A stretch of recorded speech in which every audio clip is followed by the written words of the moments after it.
Pivot and talk about AI for a moment. We had Jensen Huang here, who's a big fan of yours, as you know. Yeah, Jensen's awesome. Talked about bringing you the first box, by the way, yes. With Ilya, interestingly enough. Yes.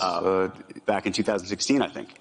There's a video of Jensen and me unpacking the first AI computer at OpenAI. So I'm so curious what you think of what's just happened over the past 2 weeks. While you were dealing with this other series of headlines, there was a whole other series of headlines OpenAI, so far at OpenAI. What did you think? Well, you founded it, co-founded it. Co-founded it, yeah. The whole arc of OpenAI, frankly, is a little troubling because the reason for starting OpenAI was to create a counterweight to Google and DeepMind, which at the time had 2/3 of all AI talent and basically infinite money in compute, and there was no counterweight. It was a unipolar world. And Larry and Paige and I used to be very close friends, and I would stay at his house, and I would talk to Larry into the late hours of the night about AI safety. And it became apparent to me that Larry did not care about AI safety. I think perhaps the thing that gave it away was when he called me a speciesist for being pro-humanity. As in, like a racist, right, but for species. So I'm like, wait a second, what side are you on, Larry? And then I'm like, okay, listen, this guy's calling me a speciesist. He doesn't care about AI safety. We've got to have some counterpoint here because this seems like we could be. This is no good. So OpenAI was actually started, and it was meant to be open source. I named it OpenAI after open source. It is in fact closed source, super closed. It should be renamed super closed source for maximum profit AI. So, because this is what it actually is. I mean, fate loves irony. I mean, in fact, a friend of mine says like the way to predict outcomes is the most ironic outcome is the most. It's like this Occam's razor, like the simplest sort of explanation is most likely. And my friend Jonah's view is that the most ironic outcome is the most likely. And that's what's happened with OpenAI. It's gone from an open source foundation, a 501c3, to suddenly it's like a $90 billion for-profit corporation with closed source. So I don't know how you go from here to there, but that seems like I don't know how you get. I don't know is this legal? That's legal. So as you saw Sam Altman get ousted by somebody Ilya, and Ilya was a friend of yours. Yes. You brought him there. Your relationship with Larry Page effectively broke down over you recruiting him away, I think. That's correct. That was the fight. Larry refused to be friends with me after I recruited Ilya. And so here's Ilya apparently saying something is very wrong. I think we should be concerned about this because I think Ilya actually has a strong moral compass. He thinks about, he really sweats it over questions of what is right. And if Ilya felt strongly enough to want to, fire Sam, well, I think the world should know what was that reason. Have you talked to him? I've reached out, but he doesn't want to talk to anyone. Have you talked to other people behind the scenes as this is all happening? I've talked to a lot of people.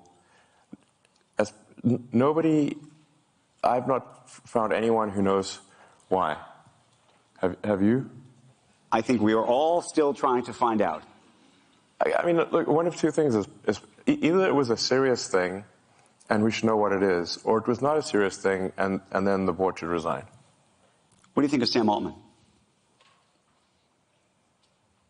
I have mixed feelings about Sam.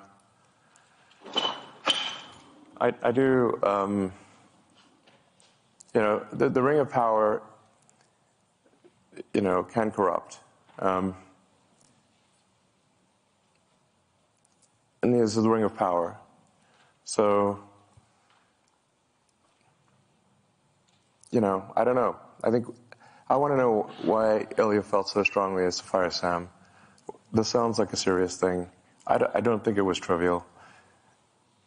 And I'm quite concerned that there's some, dangerous element of AI that they've created. Discovered? Yes. You think they've discovered something?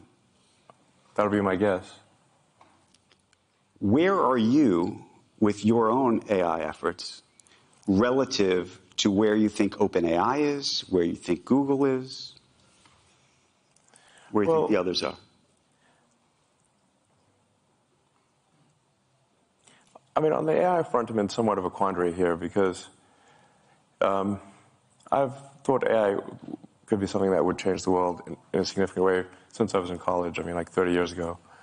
So the reason I didn't go build AI right from the get-go was because I was uncertain about which edge of the double-edged sword would be sharper, the good edge or the bad edge.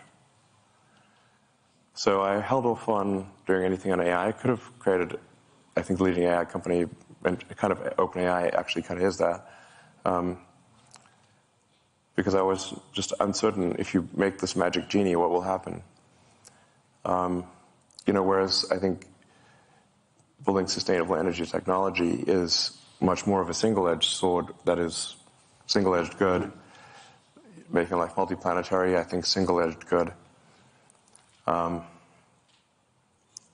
Starlink, mostly single-edged good. I mean, giving people better connectivity to people that, don't have connectivity or it's too expensive, I think is very, very much a good thing. Starlink was instrumental, by the way, in halting the Russian advance, and the Ukrainians said so. I think but with AI, you've got the magic genie problem. You may think you want a magic genie, but once that genie's out of the bottle, it's hard to say what happens. How far are we away from that genie being out of the bottle, you think? We think it's already out? I mean, the genie's certainly poking its head out. The AGI, the idea of artificial general intelligence, given what you now are working on yourself, and you know how easy or hard it is to train, to create the inferences, to create the weights. I hope I'm not getting too far in the weeds of just how this works, but those are the basics behind the software end of this. It's funny, all these weights, they're just basically numbers in a comma-separated value file. And that's our digital God, a CSV file. I found that funny. But that's kind of literally what it is. So I think it's coming pretty fast, Is that, I mean, you famously have admitted to overstating how quickly things will happen, but how quickly do you think this will happen?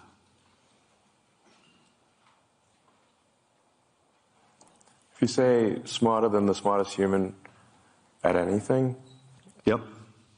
It may not be then quite smarter than all humans, all machine-augmented humans, because people have got computers and stuff. There's a higher bar. But if you say smarter than any, can write as good a novel as, say, J.K. Rowling, or discover new physics, or invent new technology, I would say that we are less than 3 years from that point. What are your thoughts? Let us know in the comments section.